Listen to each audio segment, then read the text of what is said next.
आपले नाव काय? माझं नाव देवेंद्र सरिता गंगाधरराव फडणवीस. सर, आपल्या प्रवासाची सुरुवात कशी झाली? या प्रवासाची सुरुवात ही एक विद्यार्थी चळवळीतून झाली.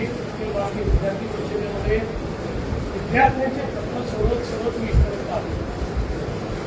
आपल्या सामाजिक कामात कोणती मोठी आव्हाने आली आणि त्यातून आपण कसे मार्ग काढले?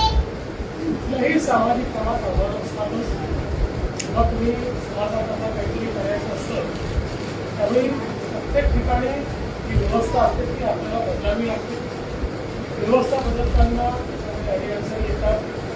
तर आपल्यासमोर किती मोठे मोठे आदर्श आहेत. छत्रपती शिवाजी महाराजांचा आदर्श आहे. त्यांनी स्वराज्याची स्थापना केली. त्यांना स्वराज्याची स्थापना करताना मुलांशी लढावं लागलं, काही प्रमाणात स्वकीयांशी लढावं लागलं, पण त्यांनी त्या आव्हानांचा सामना करून व्यवस्था उभी केली.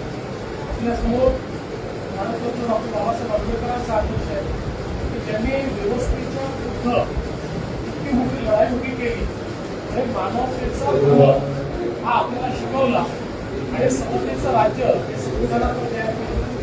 त्यामुळे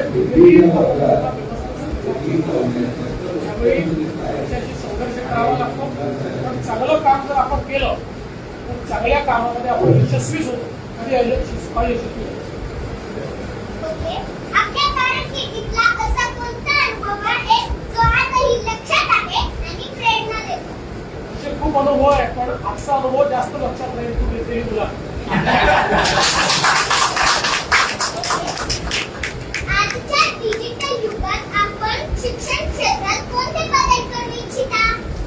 मला असं वाटतं की डिजिटल शिक्षण खूप महत्वाचं आहे आणि आज या शाळेमध्येच एक अतिशय सुंदर डिजिटल लॅबचं उद्घाटन केलं की इंटरॅक्टिव्ह आहे. त्याच्यामध्ये विषय देखील आपल्याला श्राव्य माध्यमातून पाहायला मिळतो.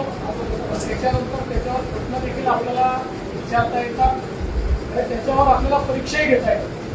मला असं वाटतं की आता डिजिटल युगामध्ये डिजिटल शिक्षण हे अत्यंत महत्त्वाचं आहे. प्रत्येकाकरता डिजिटल शिक्षणामुळे शिक्षणाची दारं उघडलेली आहेत आणि जगातली कुठली गोष्ट ही आता आपल्याला शिकता येते.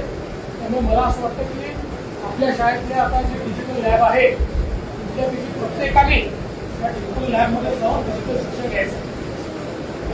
थँक्यू सर, तुमचा मौल्यवान वेळ दिल्याबद्दल खूप खूप थँक्यू. धन्यवाद.